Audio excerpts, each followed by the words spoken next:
Hi guys, welcome to my second ASUS Transformer Prime review. This is the 4-week review.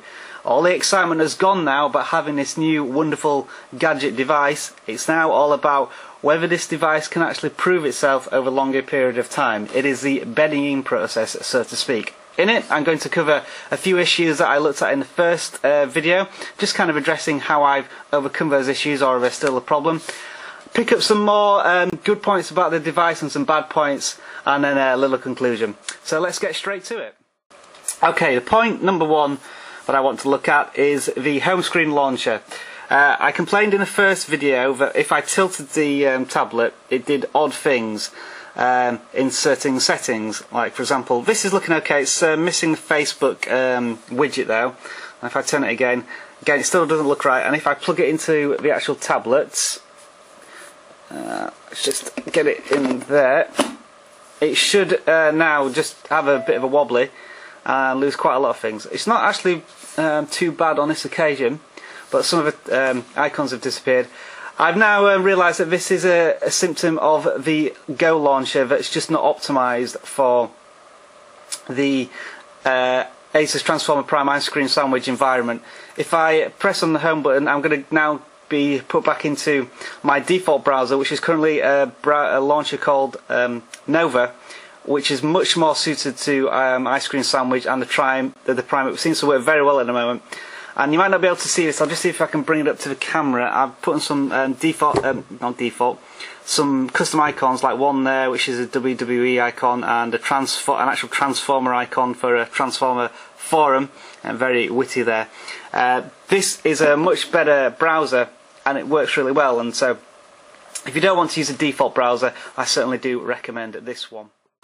Okay, on to my second issue, which was to do with one of ASUS's applications that came with the device, the book reader, which didn't work at all really. I have found an alternative, a very good one actually, called Cool Reader. Certainly is a good one. Very quick, loads up very fast, and pages scroll without any issues. I'm using the keyboard at the moment. Scrolls very quickly, has no lag issues, and has a paper effect as well. Lots of different options. It took quite a long time to get this set up looking like this, because this looks similar to iBooks. It's just the way I prefer to read on a tablet device, with the background and the 2-page display on landscape, which I really enjoy using. So I do recommend Cool Reader, which is free of course, as the app of choice for reading books. Just a nice footnote to that story, in the sense that I'm complaining all the time about the ecosystem that doesn't work sometimes. Well, actually it does work sometimes, but it just requires a bit of effort from the user to find the correct or ideal application for your means. So, 4 weeks in, and there are lots of good things and lots of bad things. We'll start with the good things. 4 weeks in, it still looks absolutely fantastic. This aluminium circular style still looks beautiful. I still look at it and think that is a luxury item, and looks as much as it costs. In terms of wear and tear, it has those few scratches that I did show on the first one, but I don't think it's picked up anymore.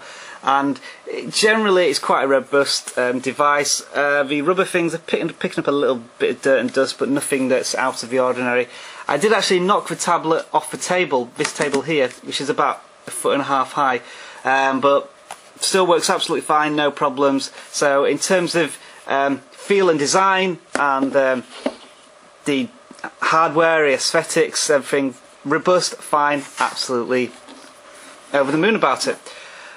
Still looking at this one USB, which has, I suppose, its good points and its bad points. The good points is it has a USB. It creates this synergy effect where you can plug in the hard drive or a mouse and use it no longer as a tablet, but as a browsing device. Unfortunately, it's a backstep from the original Transformer, which had 2 USB ports.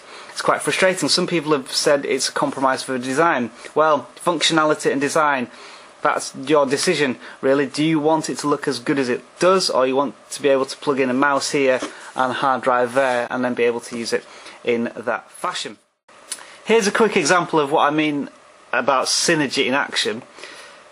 Just using the mouse here, we'll select a program, and this is a SNES emulator, and we're going to play Super Mario Kart. So it's loading up.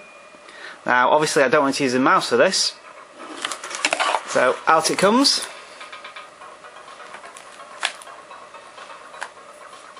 And in goes a USB console controller connector, which,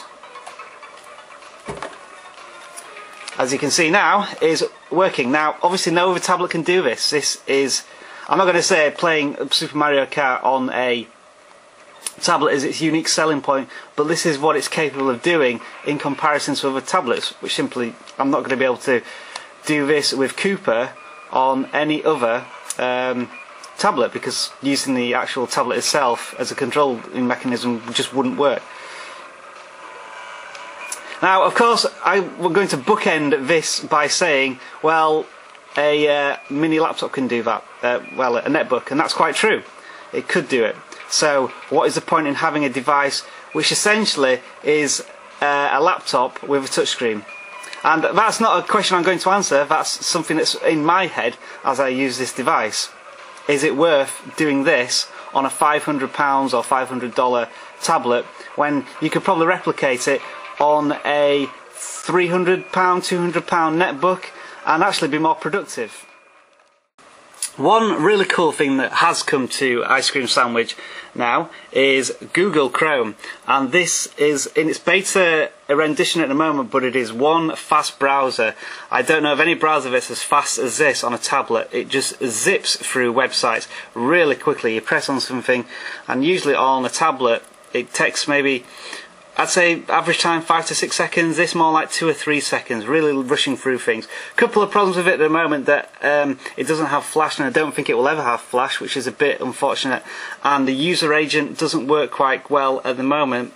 Sometimes it does websites in mobile modes instead of desktop modes, but as you can see I can just fly through the BBC website, no problem whatsoever, and on the ASUS Transformer Prime it's absolutely beautiful. However, let's bring in something completely unexpected. This is a HP touchpad running Ice Cream Sandwich. Essentially a device not even supposed to run Android, and let's see how quick it is compared to the touchpad. I did an actual video on this a couple of weeks ago, and if we select both using the same websites, and let's see if I can do the same search. So let's go to the news on the BBC website. So it's using the same Wi-Fi. So I'll go to the sports section.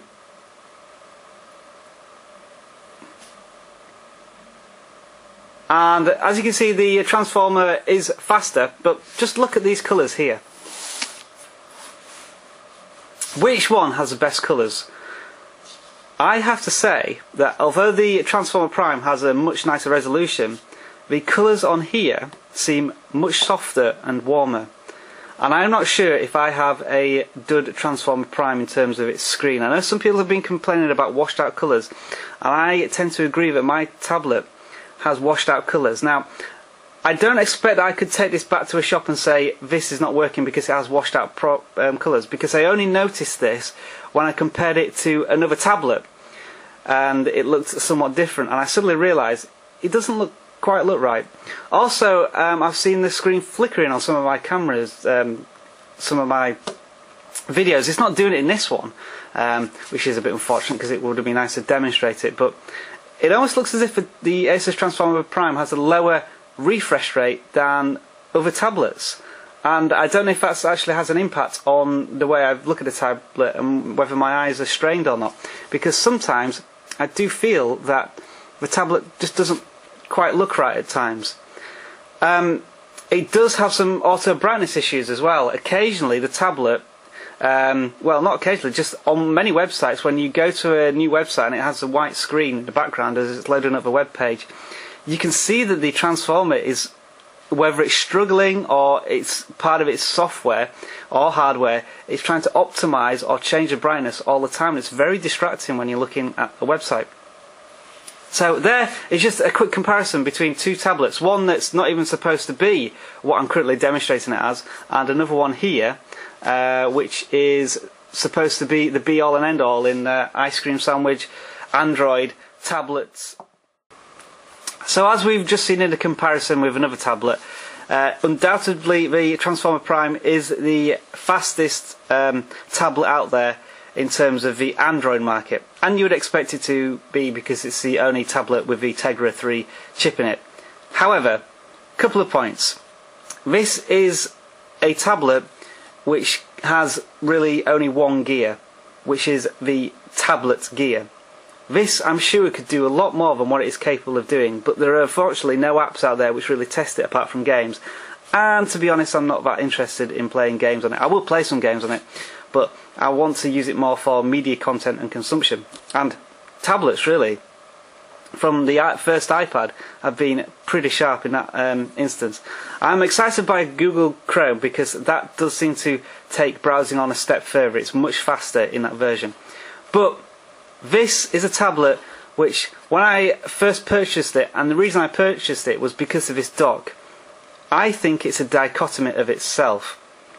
Why have a tablet which is so expensive and is much less productive than a PC when you can just buy a PC or netbook for a lot less money, probably half the price?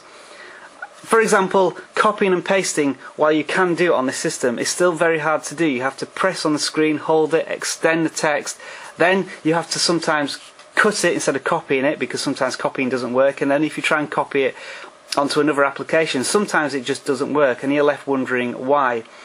You're still slowed down by the concept of a tablet, so it's still a consumption device, and if it's a consumption device then you don't need this, you just need the tablet part of it. So while it is an ingenious device, is it a device that we actually need? And I think over the next couple of months I'll continue to use it and decide that. So I'm not saying that the ASUS Transformer Prime is a bad product. It's actually a very good product with a few niggly issues in terms of the Android concept and ASUS itself. I have some issues in terms of the volume's not loud enough from the speaker, and I'm trying to rectify that with apparently an app you can use, but at the moment I've been unable to get it to pump out volume at a level I would be satisfied with. I do have a few graphical screen issues. It kind of gets distorted and some graphics and text sometimes come up here, and the book reading device sometimes jumps up and down a pixel or two. Some people have reported that on YouTube. So it's not a perfect system at the moment. Again, this ecosystem, it's not living. It's like it's quarrelling neighbours almost. It's just not quite right at the moment. So there is potential there, and that's why I have to continue to test this, find new apps and find new reasons to love this device. I want to love this device because of the way it looks right now. It looks absolutely delicious with this beautiful live wallpaper background, and the fact that it looks like a very sleek luxury device. But I need convincing, and that's why I will continue to test. Thanks for watching. If you have any comments, opinions or views yourself, please make them in the comments area. If you have any requests or anything else, just ask. Take care everyone, see you later.